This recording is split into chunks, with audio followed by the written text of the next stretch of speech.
Keliruan tersebut masih kami dapatkan di bab 3 halaman 10. Saya melihat kok berkaitan dengan unta disahkan di Semarang. Coba kita lihat Pak. Tolong ditampilkan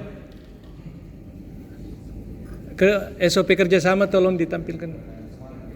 Iya, saya tidak tahu persis apakah mungkin memang itu dikerjakan di Semarang atau di restoran apa kafe Semarang.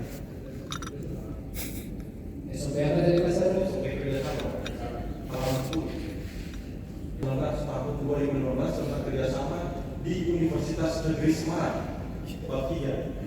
Pertanyaannya adalah apakah ini sudah ditolak atau belum Pak? Karena saya yakin dari Bapak Ibu anggota Senat yang hadir ini masing-masing punya aspirasi, sehingga kalau sesuai agenda kami itu mungkin tidak cukup. Dan kalau kita pahami bersama bahwa peraturan itu berlaku sejak ditetapkan Pak. Jadi sebenarnya setelah sidang diketuk, maka sebenarnya tidak ada ruang lagi untuk melakukan revisi.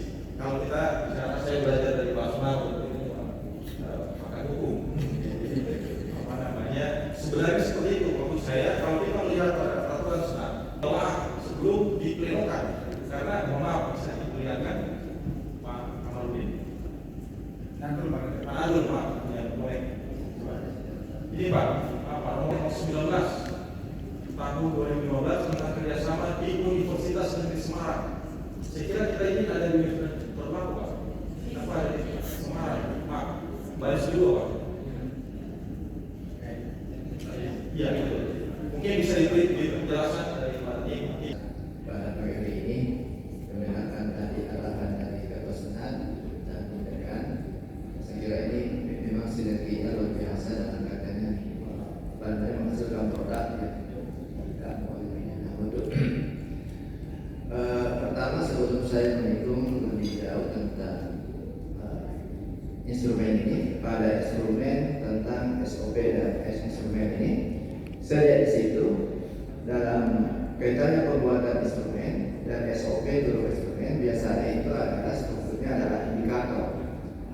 Kemudian turun adalah butir instrumen. Sehingga saya baca-baca indikator ini ada kata-kata yang normatif. Misalnya unta cepat menanggapi usulan kerjasama. Saya kira kata-kata ini tidak ada kepastian. Cepatnya berapa lama? Padahal instrumen itu memberikan kepastian untuk pihak yang memberikan satu checklist di situ. Sama dengan, nah sekarang ini mungkin kita mau Senat mencoba melihat bagaimana ini sel 2-3 orang masih sedangkan kenapa bisa lama. Jadi besok dia baru datang. Bahkan ada kadang-kadang tidak ada suratnya, dia segera lisan saja. Nah sekarang ini mungkin bisa jadi terakhir kita apakah itu proposal, apakah itu dia dan sebagainya, sehingga kita taat dengan SOP yang ada. Saya kira itu untuk sementara buat saya dalam kaitannya secara umum. Yang jelas SOP itu adalah membuat nilai.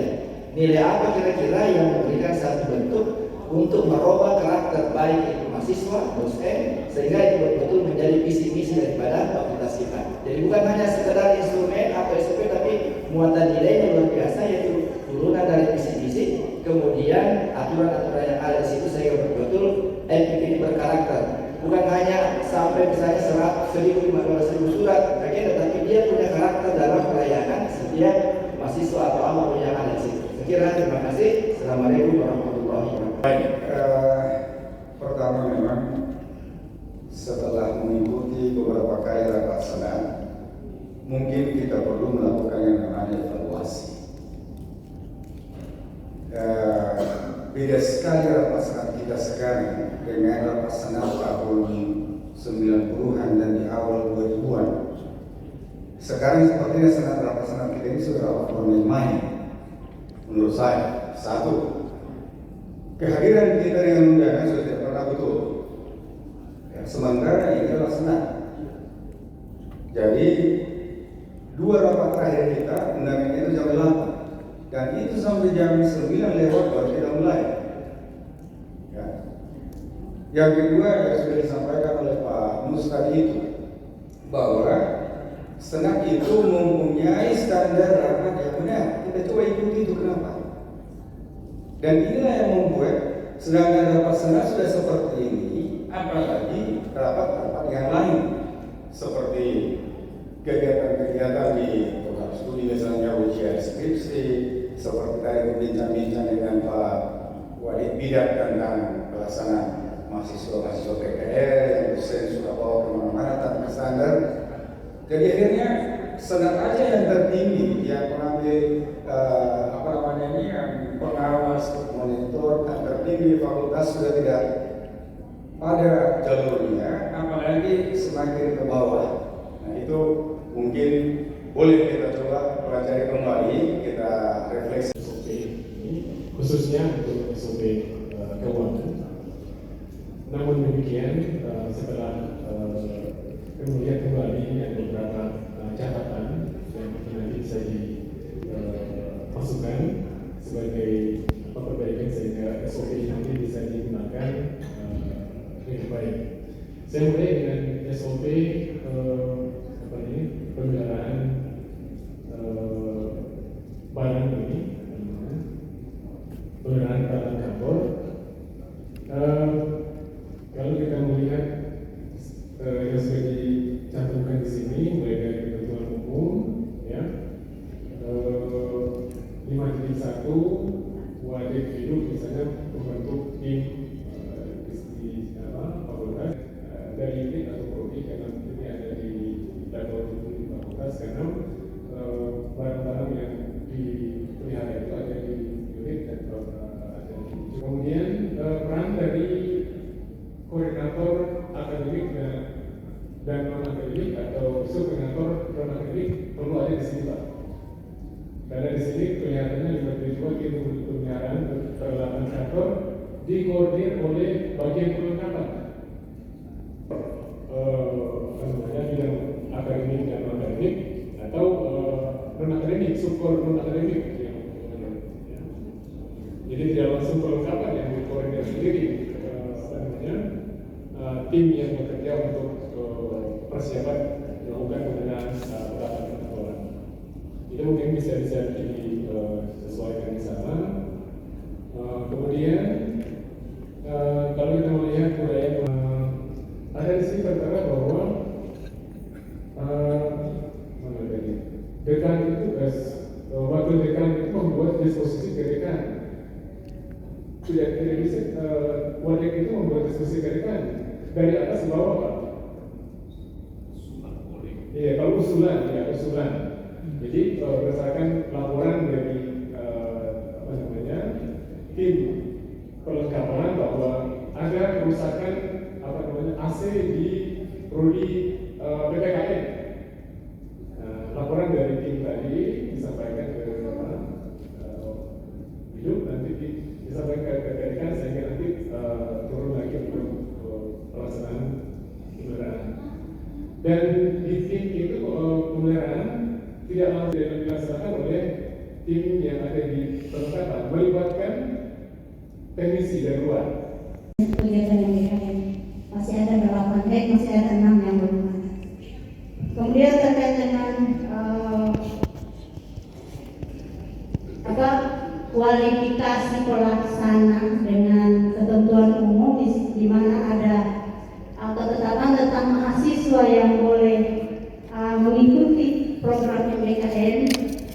Mungkin ada koreksi sedikit berdasarkan panduan terbaru di panduan nasional. Itu syaratnya hanya ada 2 untuk mahasiswa. Yang pertama, mahasiswa berasal dari program studi yang terakreditasi. Yang kedua, mahasiswa aktif yang terdaftar pada PDDT. Jadi tidak ada pembatasan semester, tapi mungkin itu bisa diatur secara teknis oleh program studi. Artinya tidak ada pembatasan semester tertinggi untuk mahasiswa, artinya di atas semester 8 belum berprogram. Kalau kita merujuk kepada panduan nasional, itu yang masukan kami yang kesekian. Yang ketiga mungkin Alhamdulillah kita panjatkan kepada Allah Subhanahu wa Ta'ala. Mungkin agak singkat Pak karena waktu sudah ya tadi terkait dengan SOP perjalanan dinas itu di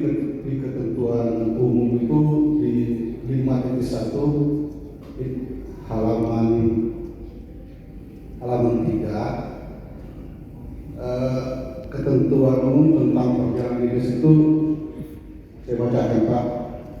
Perjalanan dinas dalam negeri yang selanjutnya disebut perjalanan dinas adalah perjalanan ke luar tempat.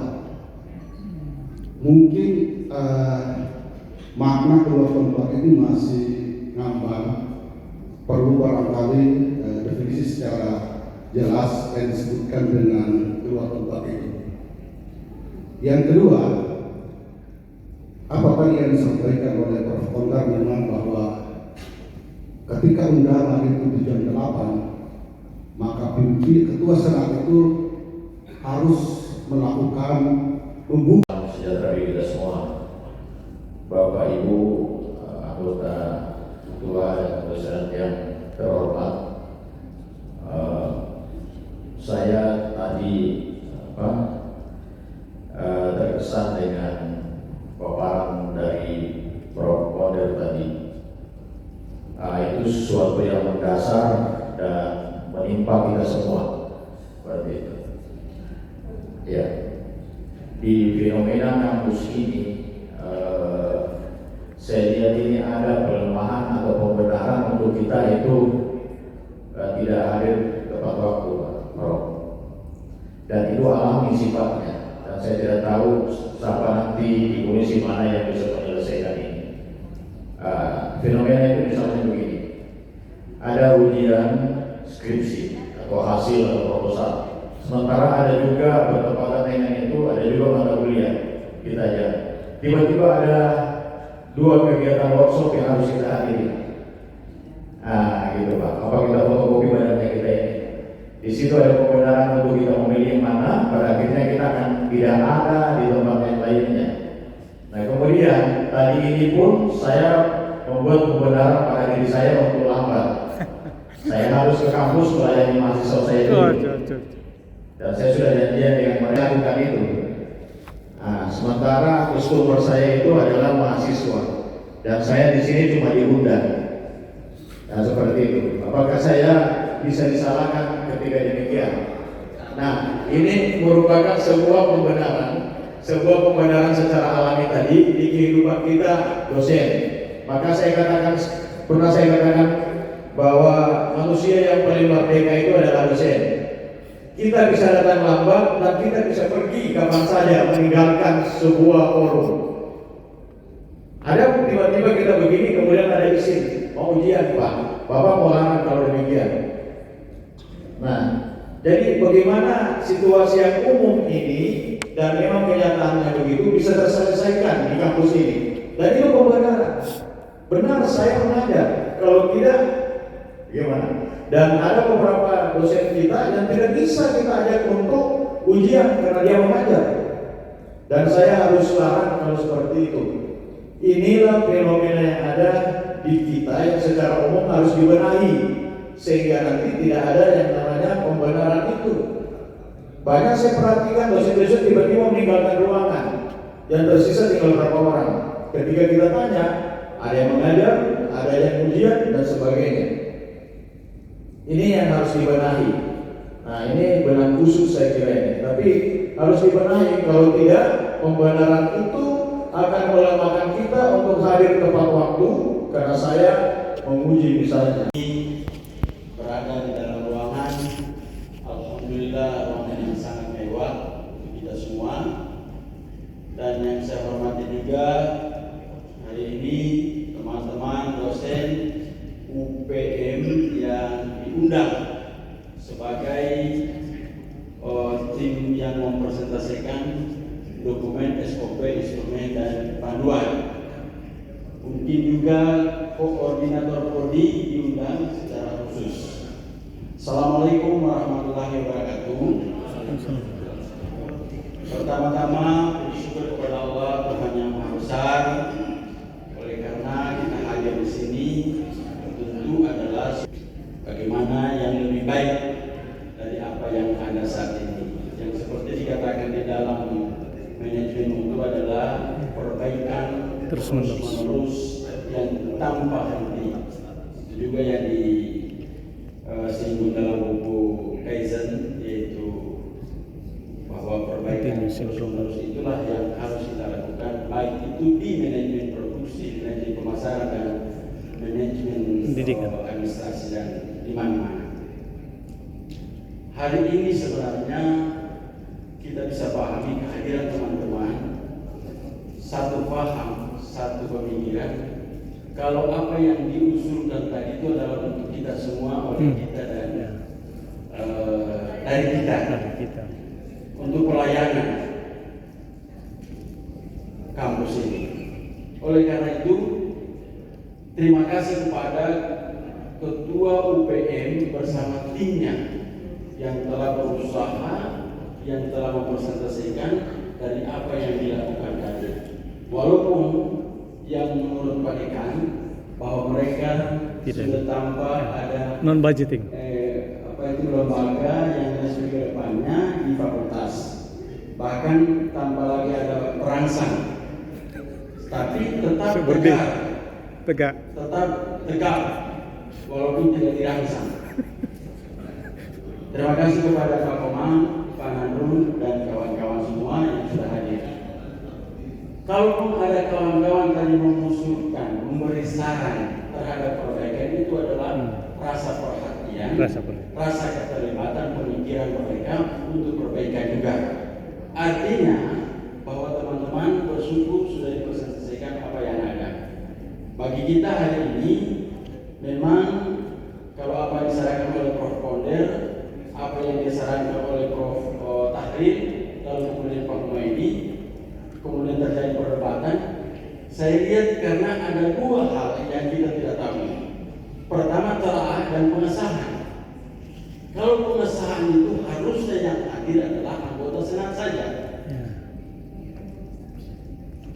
Karena itu disahkan sebuah pertemuan, sebuah keputusan, sebuah aturan yang ada tanpa melibatkan yang lain. Tetapi kalau telaah itu ada forumnya juga. Karena di sana ada perdebatan, ada diskusi, ada saran. Jadi kalau hari ini kita hadir, mohon maaf, terjadi perdebatan itu, sesungguhnya itu sudah dilalui di rapat komisi ataupun di pleno-pleno yang lain. Kan kalau di paripurna itu adalah sudah pengesahan. Makanya ketika Pak Mahfud hadir tadi, beliau sebagai apa? Kalau bukan anggota senat misalnya, kan kita semua ada dua hal yang saya ingin sampaikan atau sarankan kepada tim penyusun SOP, yaitu berkaitan dengan keuangan. Mungkin bisa dipertajam di situ langkah-langkah pencairan dana di setiap unit atau prodi dan jurusan. Kemudian kalau bisa ditambahkan pula RAP yang sudah disetujui itu harus ditandatangani oleh pimpinan. Itu saja. Terima kasih. Terima kasih banyak Pak. Yang untuk yang kedua kalinya, Assalamualaikum warahmatullahi wabarakatuh. Yang pertama, debat ini sesungguhnya adalah apresiasi positif buat UPM, dan kita saya kira wajar untuk mengucapkan terima kasih yang sebesar-besarnya. Yang kedua, dari berbagai arahan baik dekat FKIP ini Pak sudah luar biasa. Bahkan bisa jadi memberikan kontribusi 60% terhadap kemajuan universitas. Dan saya kira kita harus berikan apresiasi kepada dekan-dekan kita, mulai dari Pak Lukman barangkali sampai hari ini. Mohon maaf sebelumnya saya tidak ada sehingga saya tidak bisa memberikan penilaian.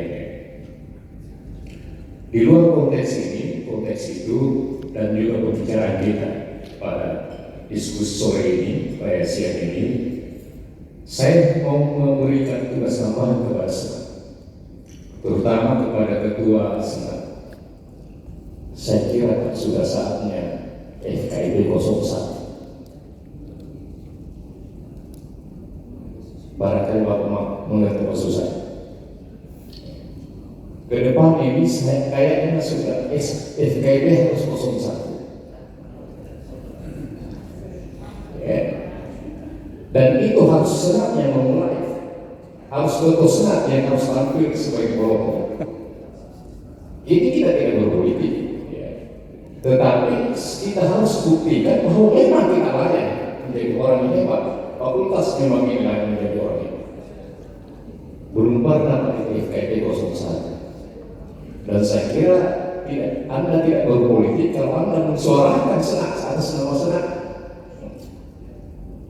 Saya kira itu direnungkan Pak, kalau boleh semoga mau supaya tahap atau senat, ya. Supaya potensi kita ada.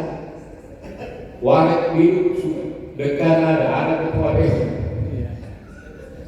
Jadi mudah-mudahan ini kita bisa berhasil. Pak, tidak pernah kita 01. Mohon maaf saya kira tadi saya tidak bicara, jadi baru satu kali saya bicara ini, ya kan? Nah, jadi doa saya hormati, ya, saya sudah menyampaikan, ya kan? Tadi konsepnya, ya kan? Ya, artinya saya tidak mau berikan komentar lagi. Saya takut sekali beri komentar ini, Pak Prof. Tahlil. Saya takut saya bilang senang tidur dengan komentar apa yang seperti komentar tadi itu. Nah, saya takut. Jadi saya hanya mengapresiasi dari pimpinan itu yang sudah berbuat baik, ya, dengan SOP yang sudah dilakukan. Hanya berikan masukan saja Pak Ketua.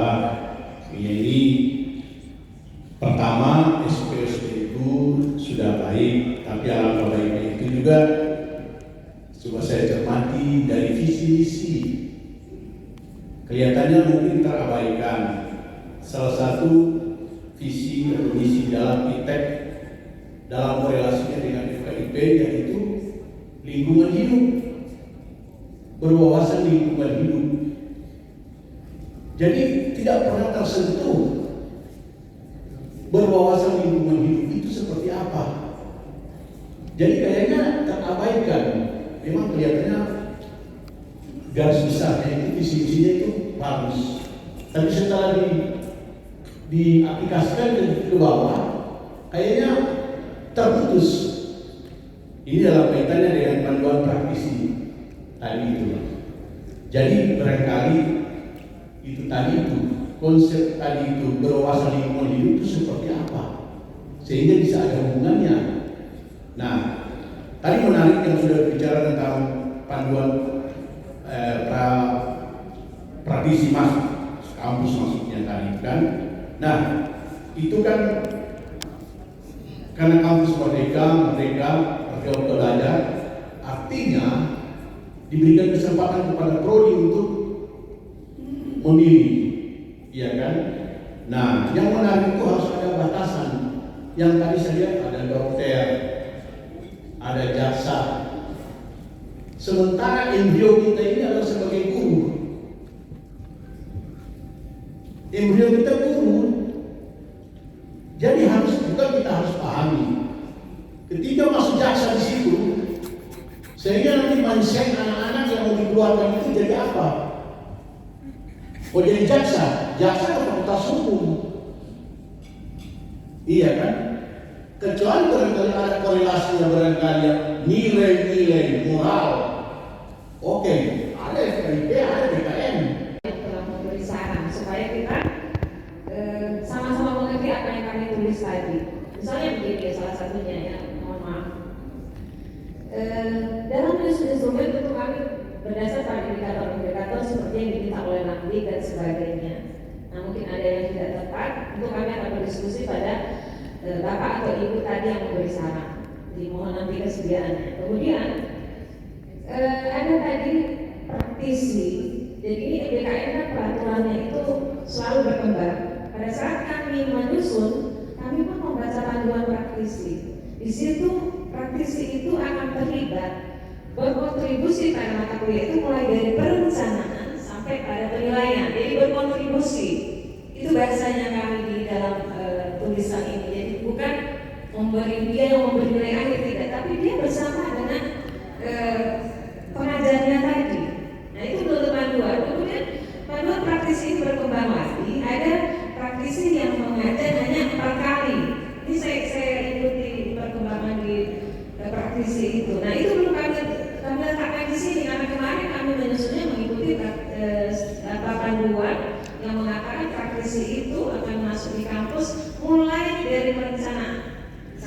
penilaian. Nah itu dasarnya. Jadi nanti kalau kami melakukan perbaikan, maka kami akan mohon kesediaan Bapak Ibu kembali untuk memperbaiki. Kemudian ada yang kami tuliskan di situ bahwa tujuannya itu ada solusi tadi yang berdiskul. Maksudnya kami begini. Jadi ini dibicarakan di workshop.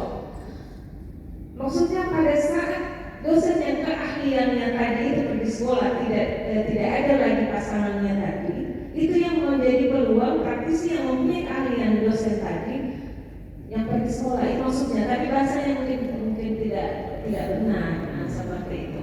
Kemudian di perjalanan dinas, jadi ini saya pahami semua karena kami mengikuti workshopnya dan kami yang membuat semuanya itu.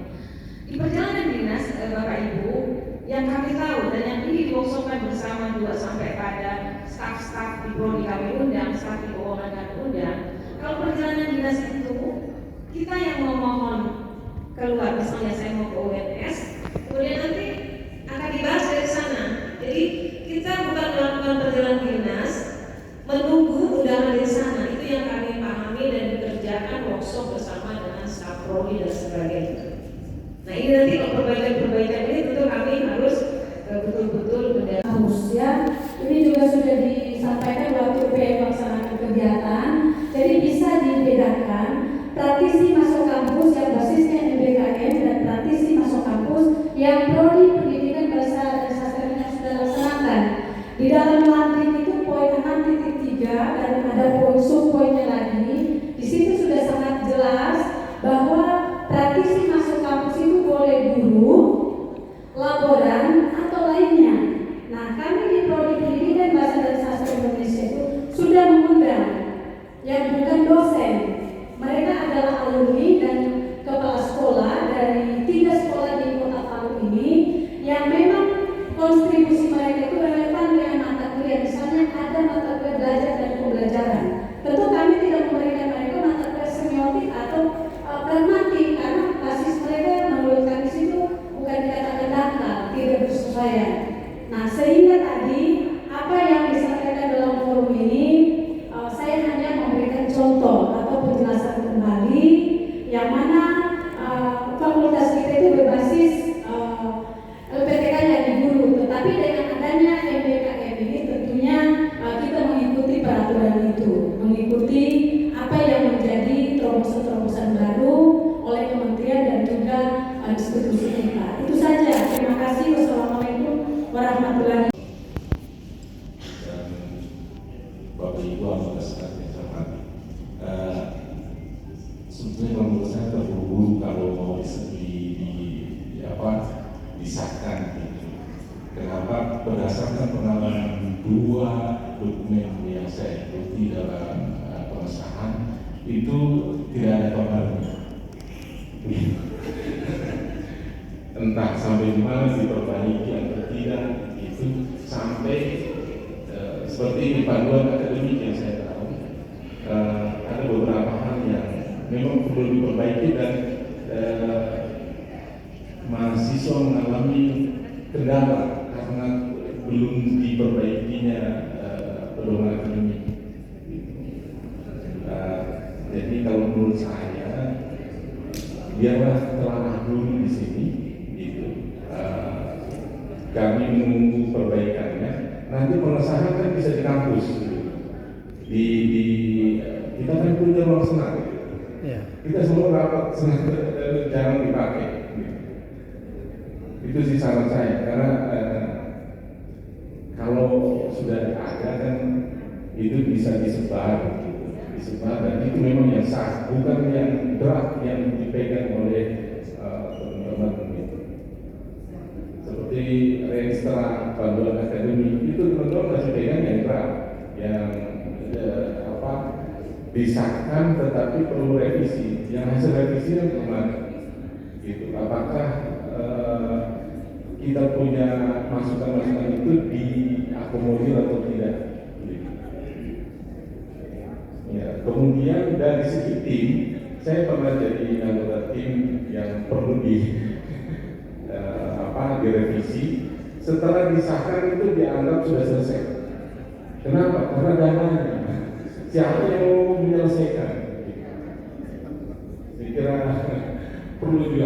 gagasannya. Terima kasih.